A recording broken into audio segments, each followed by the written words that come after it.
Into the north window of my chamber glows the pole star with uncanny light.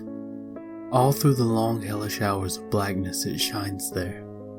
And in the autumn of the year, when the winds from the north curse and whine, and the red-leaved trees of the swamp mutter thanks to one another in the small hours of the morning, under the horn-waning moon I sit by the casement and watch that star. Down from the heights reel the glittering Cassiopeia, as the hours wear on, while Charles Wayne lumbers up from behind the vapor-soaked swamp trees that sway in the night wind. Just before dawn, Arcturus winks ruddily from above the cemetery on the low hillock, and Coma Berenice shimmers weirdly afar off in the mysterious east. But still the pole star leers down from the same place in the black vault, winking hideously like an insane watching eye, which strives to convey some strange message, yet recalls nothing save that it once had a message to convey. Sometimes when it is cloudy I can sleep.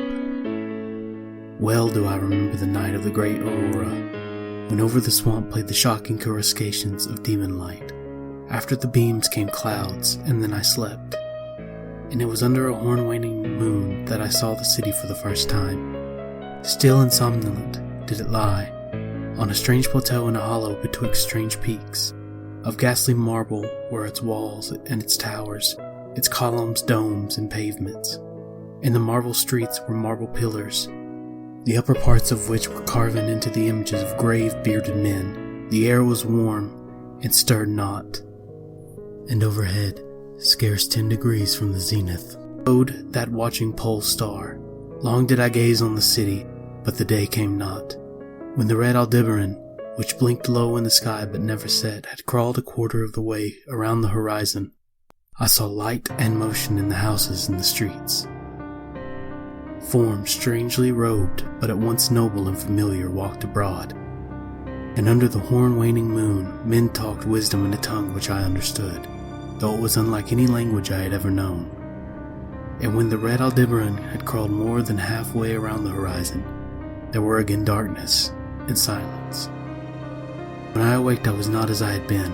Upon my memory was graven the vision of the city, and within my soul had arisen another and vaguer recollection, of whose nature I was not then certain.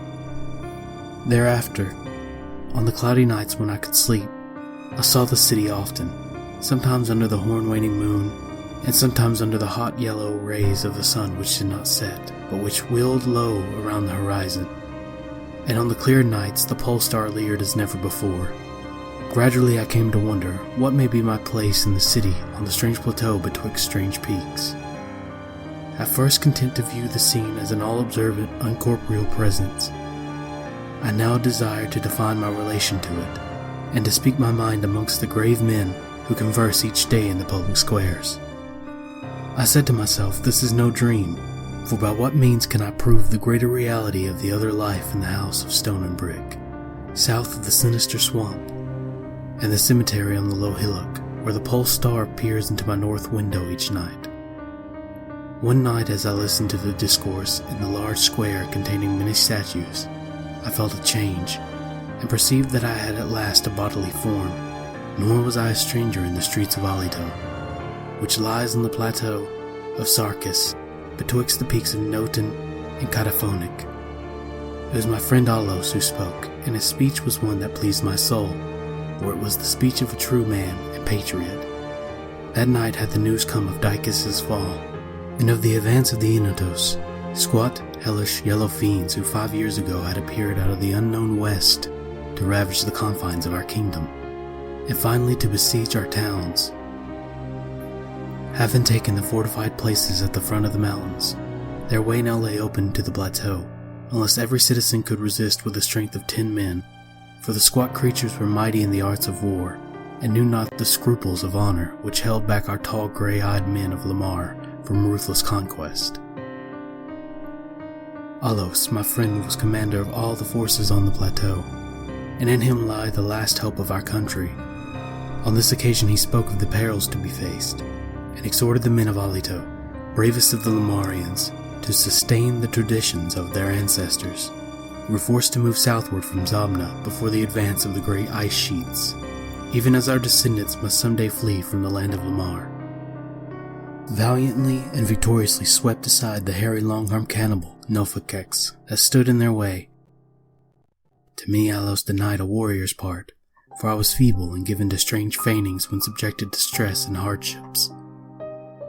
But my eyes were the keenest in the city, despite the long hours I gave each day to the study of the Panakhonic manuscripts and the wisdom of the Zibnarian fathers.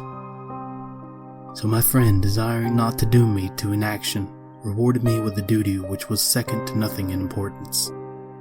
To the watchtower of Thapnan he sent me, there to serve as the eyes of our army should the Unitos attempt to gain the citadel by the narrow pass behind the Peak Noten, and thereby surprise the garrison. I was to give the signal of fire which would warn the waiting soldiers and save the town from imminent disaster.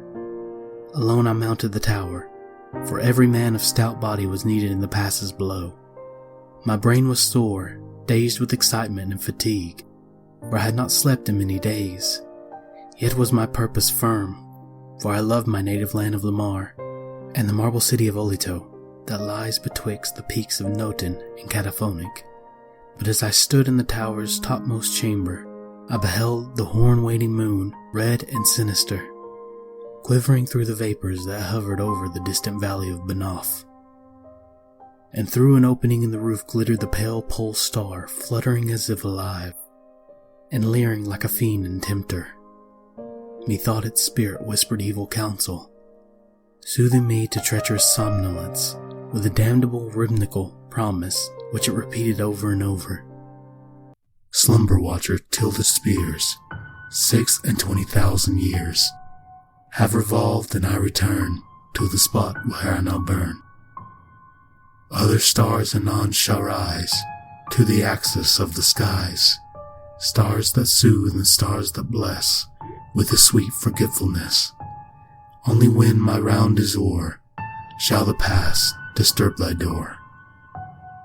Vainly did I struggle with my drowsiness, seeking to connect these strange words with some lore of the skies I had learned from the Panakhonic manuscripts. My head, heavy and reeling, dropped to my breast, and when next I looked up it was in a dream, with the pole star grinning at me through a window from over the horrible swaying trees of a dream swamp. And I am still dreaming. In my shame and despair I sometimes scream frantically, begging the dream creatures around me to waken me ere the Unitos sneak up the pass behind the Peak Noten and take the citadel by surprise. But these creatures are demons, for they laugh at me and tell me I am not dreaming. They mock me whilst I sleep, and whilst the squat yellow foe may be creeping silently upon us. I have failed in my duty and betrayed the marble city of Olathoë. I have proven false to Alos, my friend and commander. But still these shadows of my dream deride me. They say there is no land of Lamor, save in my nocturnal imaginings. That in those realms where the pole star shines high and the red Aldebaran crawls low around the horizon, there has been naught save ice and snow for thousands of years, and never a man save squat yellow creatures blighted by the cold whom they call Eskimos. And as I writhe in my guilty agony, frantic to save the city whose peril every moment grows, and vainly striving to shake off this unnatural dream of a house of stone and brick, south of a sinister swamp and a cemetery on a low hillock, the pole star, evil and monstrous, leers down from the black vault, winking hideously like an insane watching eye, which strives to convey some strange message, yet recalls nothing save that it once had a message to convey.